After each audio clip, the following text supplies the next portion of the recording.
ẹ̀yin fáǹsì mi wọ́n parọ́ mọ́ mi ni o ajẹ̀gbéjàgara ohun ìjàpá ni ó láwọn ẹnu pọ̀ ẹ o mi ò kó nbí kankan Èkó ni mo wà létí Ṣàngó Ejò Èkó understand mo wà lé mi mò ń sinmi ara mi ò yá normally ó ti ẹyin normal tó bá tẹ̀ sọ pé mò ń bọ̀. ọmọ Ọlálọmí ti sọ̀rọ̀ o ọmọ Ọlálọmí Portable Ṣàṣù ó ti sọ̀rọ̀ ìdí tí kò fi yọjú síbi Táyé Adébísí Currency bàbá ọ̀nàrẹ́bù kí wá ní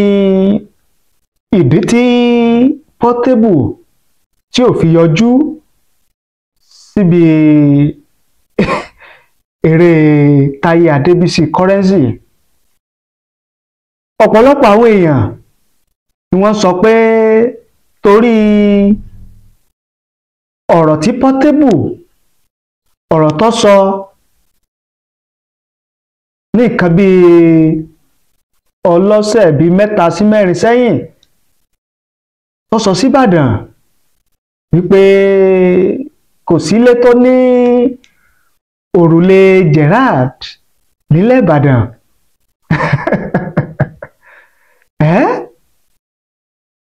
nígbà tí isu àti ìyàwó rẹ̀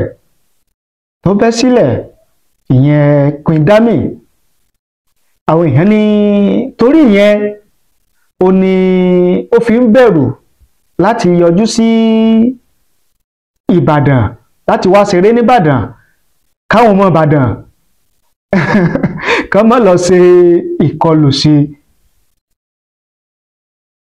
oríṣiríṣi ọ̀rọ̀ làwọn èèyàn ń sọ ṣùgbọ́n Portable gangan òun gan ti jáde ó ti sọ̀rọ̀ kí wá ní Portable sọ ẹ jẹ́ kí n mú wá fún yín kájọ wò ó kájọ gbọ́ ìdí tí kò fi yọjú síbi eléyìí tí Táyé Adébísí Currency tó pè sí àwọn kan ní Portable ọmọọmọ wá ní àwọn kan ní ẹnìkan ni wọ́n sọ fún Portable pé kó má wá láti fi lè tẹ̀jú Táyé Currency ẹ gbọ́ síbẹ̀ ni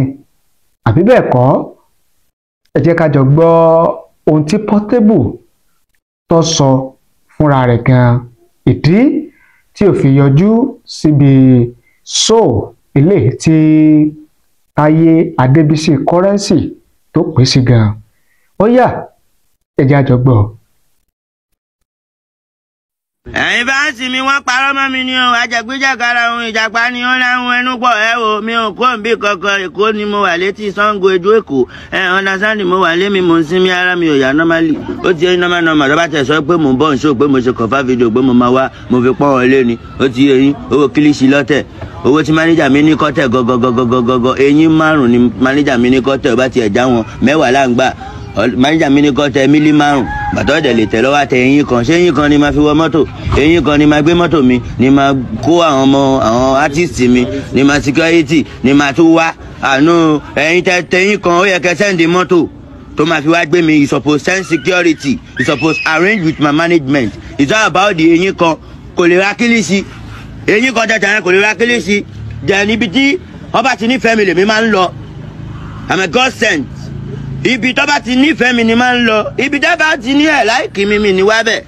normal bá tẹ̀ ìjórin lẹ́fẹ́ kí wá kọ ibẹ̀ yẹn wọ́n fẹ́ bá mi jà àwọn aládùúgbò yẹn lọ́nà Gbódìjà wọ́n ń bẹ́ èmi kẹ̀dẹ̀rẹ́ jagunjagun lèmi náà mò ń sá dáadáa lèmi ní ṣé ok ṣé mọ̀ wá àwọn fáǹsì mi pọ̀jù àwọn fáǹsì yín lọ normal my fans plenty pass your fans. ìjàgbá ni ó láhùn ẹnu pọ̀ ẹ ò bọ́ bọ́lá bá jẹ lẹ́rì wọ́n fẹ́ máa fi mí kájú. sẹ́yìn náà ti gbọ́ sẹ́yìn ti gbọ́ tí Portable ọmọ Ọlálọmí sẹ́yìn ti gbọ́ tó sọ gẹ́gẹ́ bí ìdí tí kò fi yọjú tí ò fi wá sí ilẹ̀ Ìbàdàn níbi eléyìí tí Táyé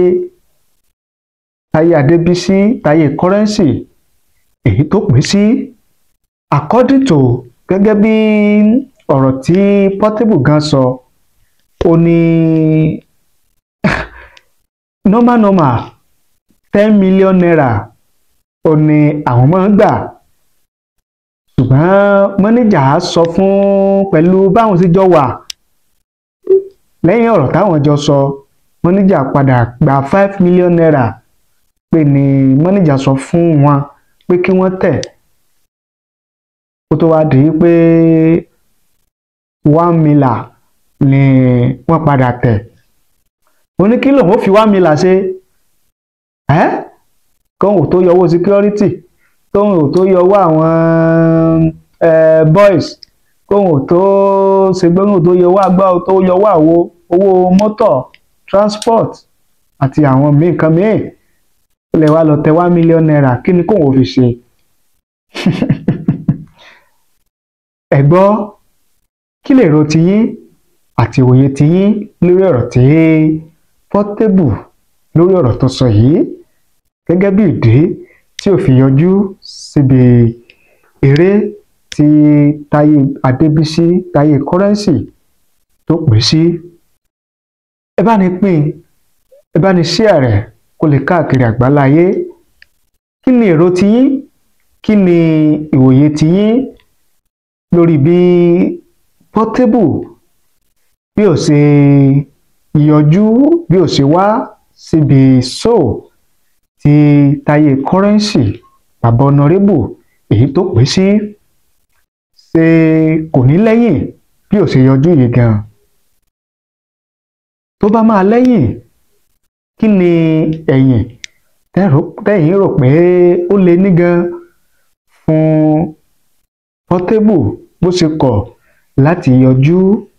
síbi show tí Táyé Currency pín sí